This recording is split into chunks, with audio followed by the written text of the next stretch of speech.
JEE main 2025 का पहला attempt, जनवरी वाले अटेम्प्ट में मैंने सोचा था भैया कि 90, 95, 99 परसेंटाइल लेकर आऊंगा, बट इतना तो छोड़िए, इसके आसपास भी नहीं बना। मेरे पास कमेंट्स आए हैं कि भैया 70, 50, 20, 30 परसेंटाइल जैसे भी स्कोर बने हैं। तो क्या कुछ हो सकता है हमारा भैया, जो जेई मेन 2025 का सेकेंड अटेम्प्ट आने वाला है, अप्रैल अटेम्प्ट, इसमें मैं क्या स्कोर कर सकता हूं और कैसे स्कोर कर सकता हूं? क्या जो मेरा डिजायर्ड परसेंटाइल था मैं ला सकता हूं कि नहीं?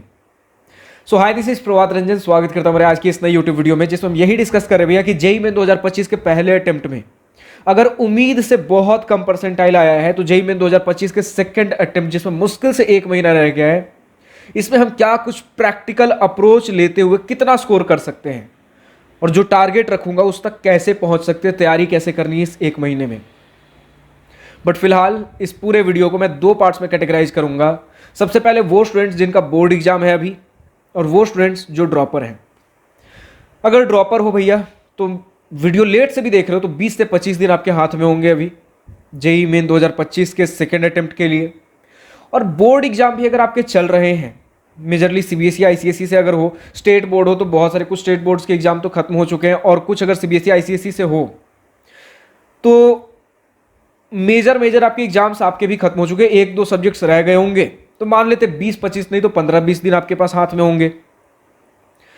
तो करना इतना है आपको कि अगर आपका 20-30 परसेंटाइल 70 परसेंटाइल तक भी बना है तो भी इजीली नहीं, मतलब अगर 20-30 परसेंटाइल है तो मतलब ट्राई करोगे तो 90 परसेंटाइल तो जरूर, मतलब जहां कुछ नहीं था वहां से 90 परसेंटाइल, जहां पे कम से कम डिसेंट कॉलेजेस मिल सकते हैं, इस जगह पे कम से कम आपको लाकर खड़ा कर सकता हूं मैं।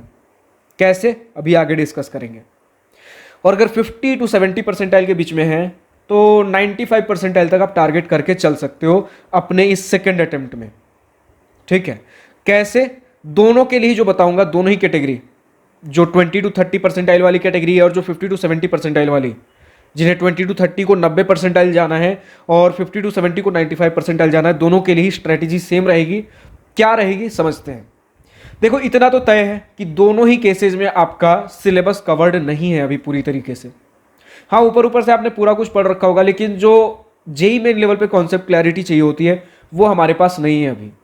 कुछ चैप्टर्स में है जिसकी बदौलत ही कुछ क्वेश्चन सही हो पाए हैं।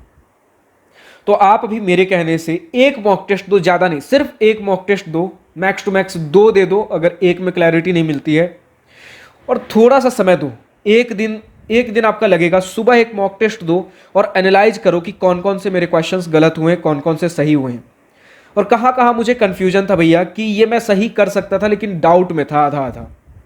ठीक है, तो ये 3 कैटेगरी आपने निकाला, जो बिल्कुल सही है, जो आधा आधा कंफ्यूजन में थे, और जो गलत हो गया। इसमें से सिर्फ पहले 2 कैटेगरी को पकड़ के चलो, जो बिल्कुल सही था और जिनमें आधा आधा कंफ्यूजन था। ठीक है, ये 2 कैटेगरी नोट डाउन करो। अगर एक मॉक टेस्ट में क्लैरिटी नहीं मिल पा रही है तो शाम तक, उसी दिन शाम तक एक और मॉक टेस्ट दे दो, और फिर दोबारा चेक करो कि कौन कौन से मेरे पास बिल्कुल सही हुए हैं, कौन कौन से आधे आधे कंफ्यूजन में थे, और कौन से बिल्कुल गलत हुए हैं। फिर से वही यही 2 कैटेगरी पकड़ो, कौन से बिल्कुल सही थे और किन में आधे आधे कंफ्यूजन में थे। सिर्फ ये 2 कैटेगरी पे आपको काम करना है। दोनों ही कैटेगरी, जो 20 से 30 परसेंटाइल में थे और जो 50 से 70 परसेंटाइल में, दोनों ही कैटेगरी को ये काम करना है। एक दिन बैठ के आज ही ये काम करो, या अगर आज रात में वीडियो को देख रहे हो तो कल ये काम कर लो। मॉक टेस्ट दे दिया आपने, एनालाइज कर लिया अपना बिल्कुल स्ट्रॉन्ग एरिया जहां पर हमारा क्वेश्चन सही बन रहा था, और बिल्कुल जो आधे आधे हम अभी डाउट में थे। तो जो बिल्कुल सही बन रहा था भैया, उससे मुझे और प्रोफिशिएंसी पे लेकर जाना कि यानी कि ये मेरा स्ट्रॉन्ग एरिया है। अगली बार जब इस पे एग्जाम दूंगा, जेई मेन सेकेंड अटेम्प्ट में, जब इसी चैप्टर से क्वेश्चन आएगा, ये तो मेरा बिल्कुल गलत नहीं होना चाहिए, कि जो मेरा ऑलरेडी स्ट्रॉन्ग है उसे भैया मुझे अच्छे से ग्रिप बनाकर चलना है। इसका आप लगातार पीवाईक्यू प्रैक्टिस करते रहो। अपना दिन का 20 से 30% समय सिर्फ और सिर्फ इन चैप्टर्स के जो स्ट्रॉन्ग एरियाज थे उनके पीवाईक्यू प्रैक्टिस पे दो। और जो आपका आधा आधा 50-50 जिनमें कंफ्यूजन वाला चल रहा था, उनके वन शॉट वीडियोस देखो। वन शॉट वीडियोस देखने के बाद सिर्फ एक बार आपको वन शॉट वीडियोस देखने उन चैप्टर्स के, और फिर उनका आप पीवाईक्यू प्रैक्टिस थॉरली चालू कर दो। कभी अगर लगे भैया मैं फिर से कॉन्सेप्ट्स इन चैप्टर के भूल रहा हूं, फिर से बीच में कभी वन शॉट देख लो, 1.5 से 2 घंटे वाले, वो 7-7 8-8 घंटे वाले नहीं, 1.5 से 2 घंटे वाले, जिनमें ऊपर ऊपर से आपका कॉन्सेप्ट वापस एक बार रिकॉल हो जाए, और उसके बाद जेईई मेन की पीवाईक्यू लगाओ। जेईई मेन के पीवाईक्यू कैसे लगाना है, ऐसे नहीं कि भैया सॉल्व कर रहा हूं नहीं हो रहा है तो बिल्कुल हताश हो जाओ, नहीं, सॉल्व कर रहा हूं 2-3 मिनट समय दिया, नहीं हुआ मैं सॉल्यूशन देखूंगा। बार बार जब ये करते रहोगे वो क्वेश्चन दिमाग में बैठ जाएगा। आप लिमिटेड चैप्टर्स पे गेम खेल रहे हो तो आराम से आप लिमिटेड चैप्टर्स में एक ही क्वेश्चन बार बार आपका आएगा, क्योंकि आप जब बार बार उन्हीं चैप्टर्स के पीवाईक्यू लगा रहे हो, बहुत सारे कॉन्सेप्ट्स बार बार रिपीट होने चालू हो जाएंगे। आप सॉल्यूशन देख के भी अगर करोगे ना तो दिमाग में बैठना चालू हो जाएगा। बट है जब लास्ट के एक वीक में, आप लास्ट वीक में जब आप सॉल्व कर रहे हो क्वेश्चन, तब ध्यान देना कि मेरा कुछ इंप्रूवमेंट हुआ है कि नहीं। मॉक टेस्ट वगैरह भी देने की जरूरत नहीं, क्योंकि उतना समय नहीं रह गया अब आपके पास। सिर्फ एक मॉक टेस्ट अभी देना था, अपना स्ट्रॉन्ग एरिया और 50-50 वाला एरिया आपने कवर पकड़ लिया, कौन सा है मेरा स्ट्रॉन्ग एरिया पे लगातार पीवाईक्यू लगाते रहो, और अपना जो 50-50 वाला एरिया है उस पर वन शॉट्स देखा आपने और पीवाईक्यू लगाना चालू किया। क्वेश्चंस नहीं बन रहे, सॉल्यूशन देख के हम पीवाईक्यू सॉल्व कर रहे हैं, बार बार करते रहोगे, वो आपके फिंगर टिप्स पे बैठ जाएंगे। फिर इसके बाद आपको क्या करना है भैया कि जब हम ऐसा लगेगा कि मतलब कुछ ऐसे चैप्टर्स, अगर मतलब ये 50-50 वाला एरिया और ये दोनों मिला के कम से कम अगर आपके पास 50-60 चैप्टर्स भी नहीं हो पा रहे हैं, तो आपको क्या करना है, मेरे इजी किल टॉपिक्स वाले कुछ वीडियोज हैं, एक वीडियो इजी किल चैप्टर्स वाला, इजी किल टॉपिक्स वाला, उसमें से कुछ ऐसे चैप्टर्स पढ़ो, कुछ ऐसे चैप्टर्स पिक करो जो अभी तक आपके इस लिस्ट में नहीं थे, और उन चैप्टर्स का फिर वन शॉट देखो और उनको भी पीवाईक्यू में ऐड करो। कम से कम ट्राई करो 50-60 चैप्टर्स मिनिमम हमारे पास इस लिस्ट में हो, ठीक है। और अगर 95 परसेंटाइल टारगेट कर रहे हो तो 70-80 चैप्टर्स, क्योंकि 95 परसेंटाइल किनके लिए था, जिनका 50 से 70 परसेंटाइल के बीच में बन रहा था, तो आपके पास ऑलरेडी इस स्ट्रॉन्ग एरिया और 50-50 में पहले से कुछ ज्यादा चैप्टर्स होंगे, तो एक्स्ट्रा आप जो चैप्टर वन शॉट देखकर आपको कवर करना है, वो न्यू चैप्टर्स आपके लिए अभी कम होंगे, तो कुछ चैप्टर्स आप ऐड कर लो, और 70-80% चैप्टर्स ध्यान दो कि आपके लिए अब इस बकेट लिस्ट में हो। ध्यान देना, जो 90 परसेंटाइल टारगेट कर रहे हैं उनके लिए कितना चैप्टर्स करना है भैया, मिनिमम 50-60 चैप्टर्स आपके लिस्ट में होने चाहिए। 50-60% बोलो या 50-60 चैप्टर्स, सिमिलर नंबर ही आएगा, क्योंकि टोटल 90 चैप्टर्स होते हैं हमारे पास। और जो 95 परसेंटाइल टारगेट कर रहे हैं आपके लिए बकेट लिस्ट में 70-80 चैप्टर्स, 70-75 भी रख के चलोगे तो ऑप्टिमम है, इतना होना चाहिए। बट ध्यान देंगे हमारा सबसे ज्यादा से ज्यादा समय सिर्फ और सिर्फ पीवाईक्यू प्रैक्टिस, और बीच में कभी कभार रिवीजन भी हमें करना है।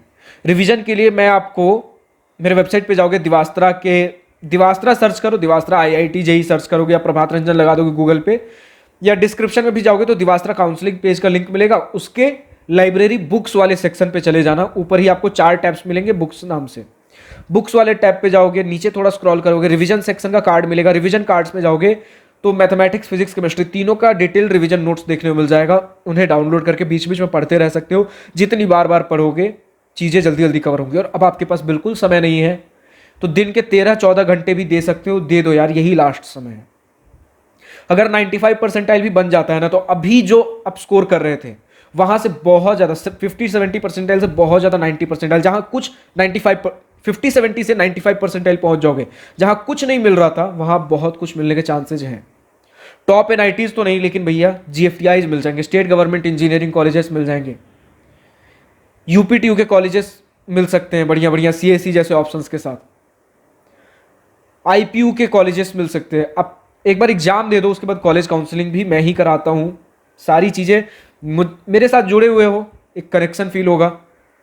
कॉलेज काउंसलिंग में भी मैं साथ दूंगा, कॉलेज काउंसलिंग भी ऑलरेडी लॉन्च हो चुका है, बट मैं बोलूंगा अभी आप कॉलेज काउंसलिंग पे ध्यान मत दो, सेकंड अटेम्प्ट पे ऊपर ज़्यादा भी फोकस करो। इसके बाद आपको क्या करना है भैया, बस पढ़ते रहना 13-14 घंटे। और जिनका बोर्ड एग्जाम है भैया, वो करना यही आपको है, समय थोड़ा आपको कम मिलेगा तो आप वर्किंग आवर्स अगर थोड़ा और ज़्यादा बढ़ा सकते हो तो वो आपके लिए वेल एंड गुड है, बट ठीक है करते रहेंगे, जितना हो पाएगा स्ट्रैटेजी यही है, करते रहेंगे। अब देखते हैं सेकेंड अटेम्प्ट में अब जितना बनता है, ऑप्टिमम स्ट्रैटेजी यही है, जो बनेगा आपका। ध्यान देना, मॉक टेस्ट बार बार मत देना, एक बार शुरू में दे दिया, क्योंकि उतना आपके पास समय नहीं है। ज़्यादा भी कवरेज पे ध्यान दो, क्वेश्चन प्रैक्टिस कवरेज, ठीक है, और कुछ कुछ वन शॉट के थ्रू। तो यही कुछ था, एक बार सेकेंड अटेम्प्ट दे दो, रिजल्ट क्या आता है उस सबसे देखते हैं, कॉलेज मिलता है तो कॉलेज ठीक, वरना ड्रॉप अगर लेना पड़े ड्रॉप, ये सारी चीज़ें बाद की बात है, इन सभी चीज़ों पे ध्यान मत दो। कहने का मतलब मैं आपके लिए ऑलरेडी प्लान करके मैंने रखा हुआ है आगे क्या करना है, बट अभी आप अपने लिए सिर्फ सेकेंड अटेम्प्ट पे ध्यान दो। फिलहाल आज की इस वीडियो में इतना ही। अगर कुछ भी किसी भी प्रकार की गाइडेंस चाहिए, वन ऑन वन बैठ के कुछ बातें करनी है, तो आपके लिए मेंटरशिप प्रोग्राम ऑलरेडी लॉन्च हो चुका है। चाहे आप क्लास 10 या उससे नीचे वाले क्लास में हो, आईआईटी जेईई प्रिपरेशन से रिलेटेड गाइडेंस चाहिए, इंजीनियरिंग कॉलेज एडमिशन से रिलेटेड गाइडेंस चाहिए, बेस्ट कॉलेज ब्रांच वगैरह कुछ जानना हो, इंजीनियरिंग कॉलेज में चले गए, प्लेसमेंट इंटर्नशिप से रिलेटेड गाइडेंस चाहिए, तैयारी करवानी है, कुछ भी चाहिए, किसी प्रकार की मदद इस पूरे सेक्टर में, इस पूरे स्कोप में बोल सकते हो, ऑलरेडी दिवास्त्रा मेंटरशिप प्रोग्राम के लिए चीज़ें लॉन्च हो चुकी हैं। डिस्क्रिप्शन में लिंक दिया गया है, जाकर जिस भी आप कैटेगरी में लाइक करते हो, जो भी आपको गाइडेंस चाहिए, उसके लिए आप रजिस्टर कर सकते हो। सारे डिटेल्स आपको वेबसाइट पर देखने को मिल जाएंगे। फिलहाल आज की इस वीडियो में इतना ही। अगर वीडियो पसंद है तो लाइक शेयर दिल खोलकर करिएगा, और अगर कुछ देर की बातें, कुछ मन की बातें लिखकर बतानी हो या पूछनी हो तो कमेंट सेक्शन आप ही के लिए तो है। Thank you for watching this video. Good bye, nice day, wish you all the best for future, enjoy your journey.